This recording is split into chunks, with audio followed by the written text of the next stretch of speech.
Midlife. Such a disruptive time. There is so much happening at this time in our lives that just really shake the foundations of everything that we have spent the last several decades of building. Welcome to The Feminine Duality, a podcast for midlife women where we heal from burnout and we learn how to take charge of our crazy time again. Midlife really has a way of making you feel that your old life, it just doesn't fit anymore. It's like trying to squeeze yourself into the clothes you wore in your 20s. And even if you're strictly speaking the same size, nothing is where it used to be and it just doesn't sit right. You have spent the last several decades being useful to everybody else. And now you stand here in midlife, look around your life and you quietly ask yourself, is this it? You feel like you've outgrown the roles that you've been playing.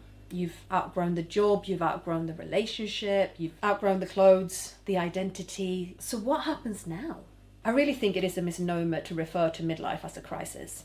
I think midlife is such a beautiful opportunity for reinvention, recalibration, and for going forwards in your life in a way that just is so much more aligned to your wants, your values, and not give a fig about what society expects of you, right? And this actually is why I keep harping on about how important it is to put yourself on your to-do list. You know, in the previous episodes when we talked about nervous system friendly planning and ways of opening up space in your life, put yourself on your to-do list. Because chances are that there will come a point in midlife when everything you've been doing and everything you've been being that's not a sentence in the English language, Tova. It's okay, I'm Swedish. So everything you've been doing, everything you've been for everybody else.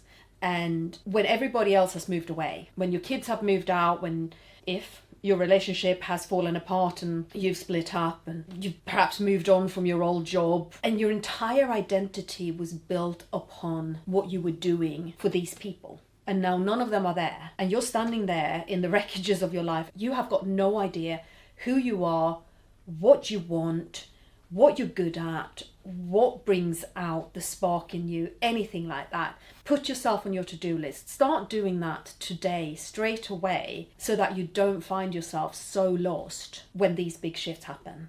Instead, I want you to be in a place where these big life transitions, these big changes that happen in the years around midlife, have you going, all right, cool. Well, I sort of have an inkling that I want to move in this direction, or, this is what feels real for me, authentic for me.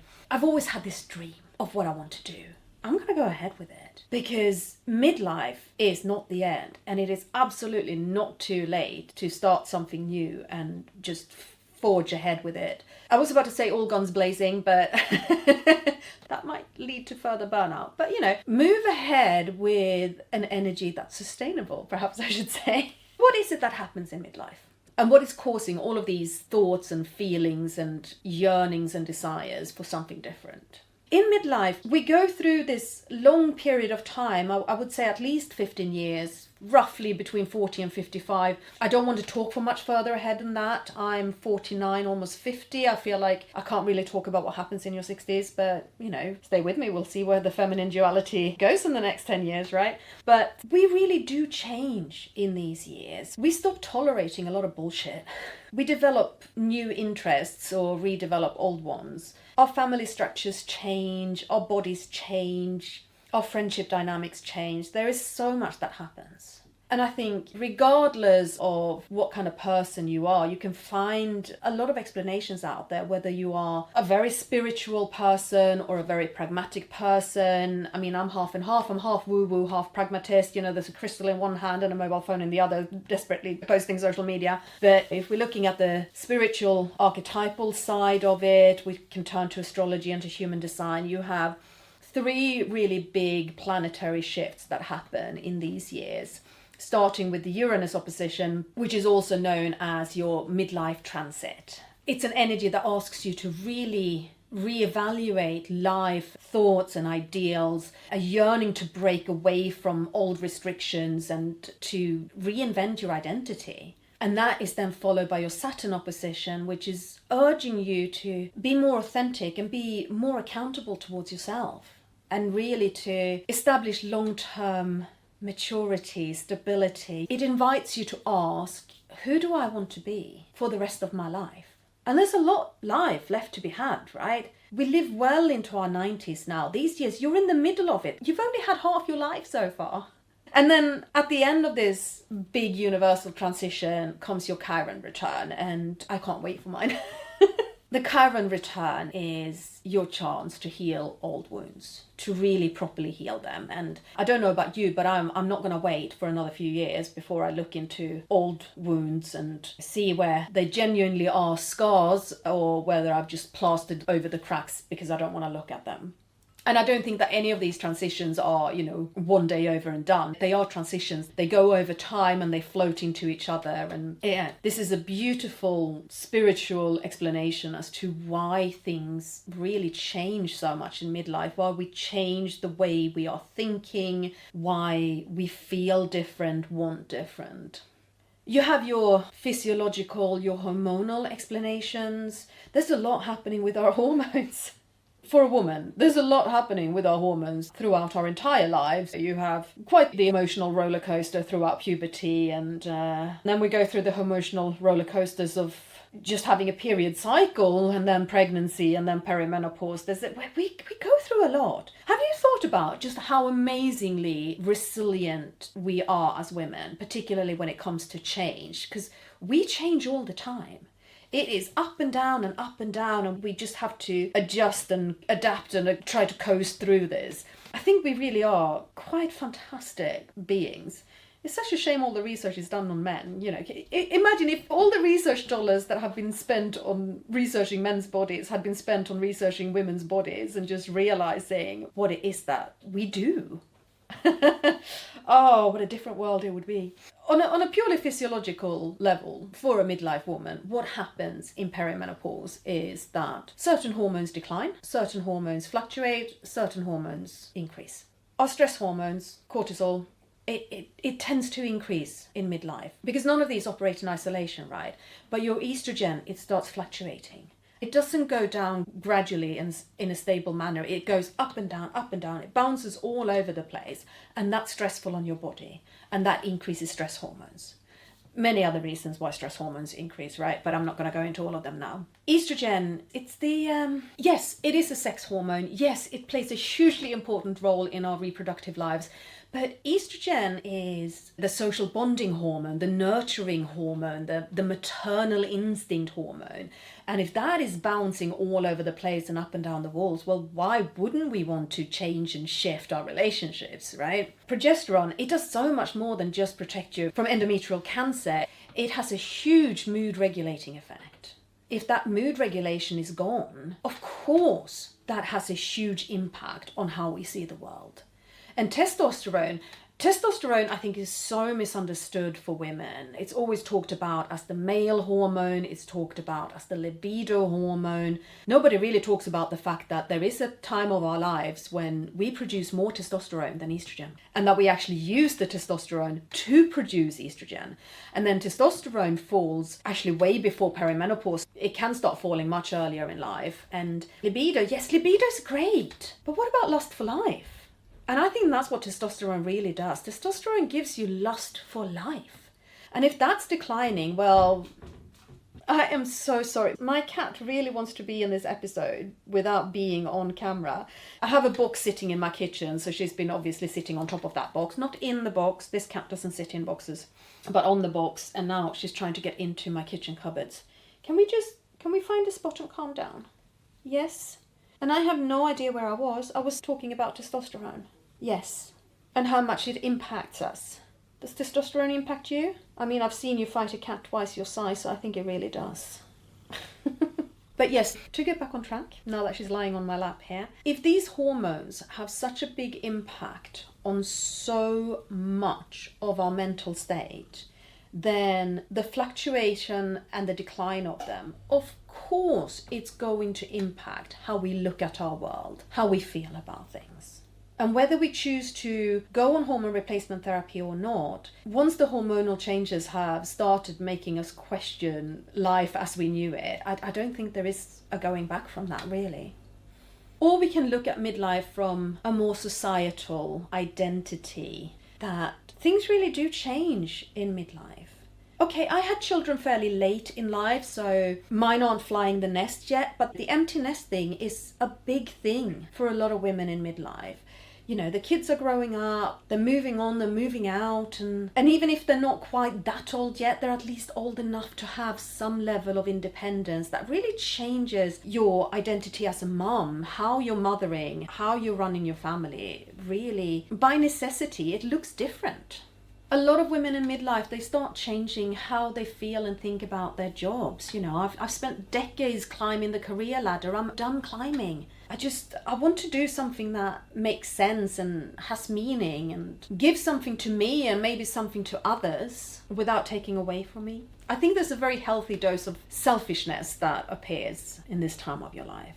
For a lot of us, our relationships break up in this time. Divorce rates for people in their 40s and 50s is on the rise. We no longer have to stay in a marriage until death do us part because society looks different, and it is a time when we tend to reevaluate. It's also a time when relationships, sadly, very often no longer work. And so the mum identity is gone, the career identity is gone, the wife identity is gone. Life looks very different. Not to mention that we look very different. Our bodies change. We get I like to call them the what the fuck furrows on my forehead. Hair starts greying. And I'm not sad about this. I quite love the changes to my body and to my face and how I look and how I feel. Like I think it's really fascinating. But gravity takes hold in a completely different way.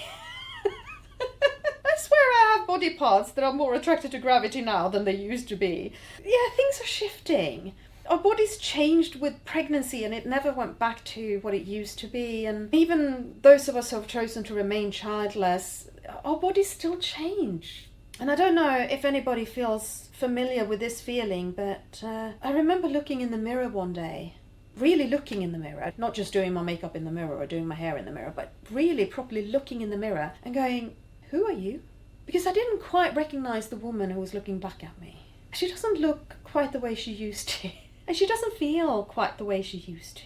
And then we're trying to come to terms with this new look, but we're constantly force-fed the eternal youth narrative. We have all the anti-aging creams and the anti-aging treatments and use these filters so nobody can see that you have wrinkles. And there is still this idea that midlife and older women are invisible. You're not invisible to me. I see you all the time. I think you're amazing. I think you're beautiful.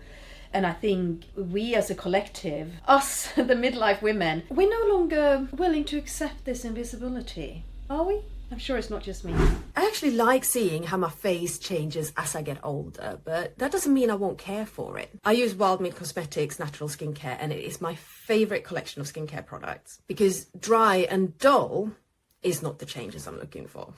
All natural, vegan and pro-aging, Wildmint Cosmetics 5-step care kit leaves my skin feeling hydrated, nourished and more supple, without any harsh chemicals that disrupt my hormones, which is a must during perimenopause. Go to wildmintcosmetics.com and use code TOVA44475 for 50% off. That's TOVA 44475, or use the link in the description. As an affiliate, I earn money from qualifying purchases. But we're also tired. We are so tired from all of these years where we've looked after everybody else but ourselves. All of these years of being mothers to young children and being perfect partners and, you know, this whole thing of working as though we don't have kids and mothering as though we don't have jobs, and we've kept doing it. And we're looking after aging parents and sick spouses, and we're exhausted. So we have all of these yearnings. We know that this is not the end. We know that there is more to come and more to be, but we have no idea where to fit that in.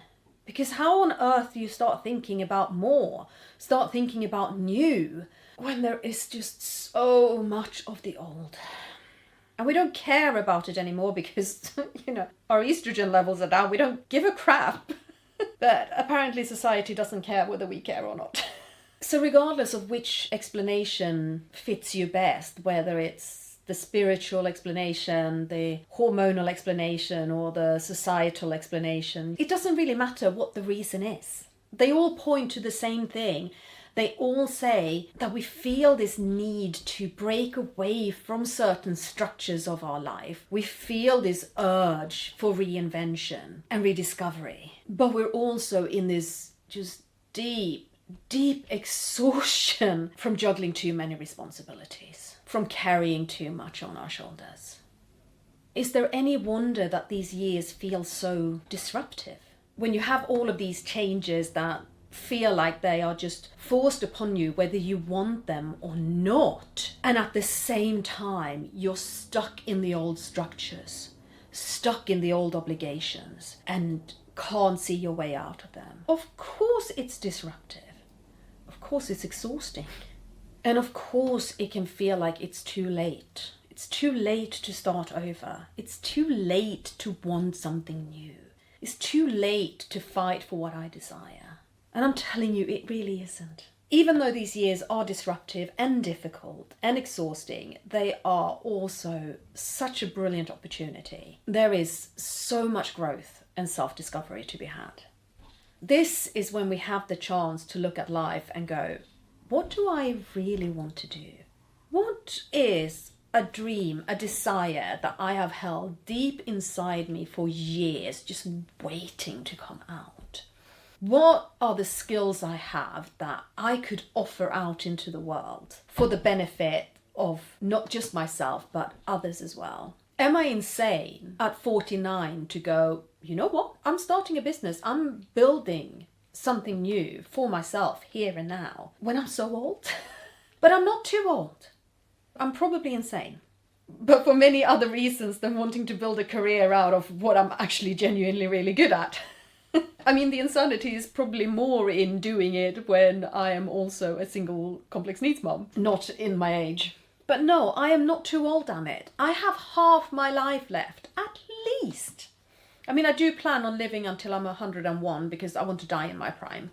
Little maths joke for you. I also think that this is such a beautiful time to redefine our relationship with ourselves. And not just with our minds, but with these amazing, ever-changing, gravity-attracted bodies of ours, right? And there's a whole new level of sensuality to be found now that our reproductive years are over. A certain sense of freedom, I suppose, in knowing that I'm not a baby-making machine, but I am a sensual being. And so I'm going to say it again. Put yourself on your to-do list. Start thinking about what it is that you want and what you need, so that you don't stand there one day with nothing left and you have no idea who you are. Where are you in this life transition? What stage of midlife are you in? Are you still right in the middle of the overwhelm? Was there a part of you that listened to this episode and thought, but I am too overwhelmed? How am I supposed to be able to think ahead when I quite frankly cannot think past today because there's just too much? I hear you and I can help you. This is part of what I do. In one-to-one strategy sessions with me, I can help you see through that overwhelm. Where everything feels too much and you don't know where to start because everything has to be done and everything has to be done now. That's where I can help you untangle all your thoughts and all your feelings about it and all of the tasks and responsibilities that you have and help you identify what it is that actually really matters. Right in that overwhelm, where you can't see past today, I can help you create enough space so that you can start seeing forwards again. Perhaps you have identified that there is a change you want to make in life. You know what it is, but you have no idea how to do it or where to even start. And perhaps more importantly, you don't know if you're really allowed to want that change, or if within the life that you have, you even can think about making that change. This is where I can come in and really help you untangle your thoughts and emotions about it, identify the parts that will have the most impact, give you some real tangible suggestions of what's the next step right now. And then after that step, what's the following step? Or perhaps you're a little bit further on than that, and you have actually made a change. You have started something new. You have stepped out into the great big unknown, and now you're standing there, you're going, ooh, now what? Because to navigate the big unknown, there's so much that needs to be done. And you can listen to all of the experts out there, and they say you need to focus on this, and you need to focus on this, and you need to focus on this, and you need to focus on this. And you're going, but I'm just one woman and I can't do all of them all at once. And so you might want somebody who can walk that path with you and help you make sense of what is the right priority order for you. Again, that's where I come in. And you can work with me. I have capacity to take on a couple of one-to-one clients. And so if this is you, if you have looked at your life and you have gone, actually something has to change, and I'm not quite capable of making that change on my own, I not only need a bit of help with it, I want some help with it, then connect with me. We'll have a chat and we'll see whether the way I work suits you. I hesitate to call this life coaching. Yes, it is. To a large extent, it is life coaching. I am a qualified life coach, but I feel that what I do doesn't fit into pure life coaching, because I will not just guide you to discover all your own solutions. I will do that, but I find it very difficult to stay quiet when I see something. And this is not, I'm not saying I'm going to sit there and tell you this is what you have to do, but I have a knack for seeing what could be really helpful. And if I see what would be really helpful, I'm not going to keep that to myself. It is about adjusting that to your life, your realities, your personality, to make it a way that works for you. You can connect with me through the DMs in my Instagram, The Feminine Duality, or you can email me at tova@thefeminineduality.com. And all of those links are in the description to this episode. And even if you're not quite ready to work with me on a one-to-one level just yet, I still want to connect with you. I'm still really curious to hear what you think about this episode, what it sparked in you, those ways of connecting with me that I just said. Get in touch and let's take this conversation a bit further. Thank you so much. From ashes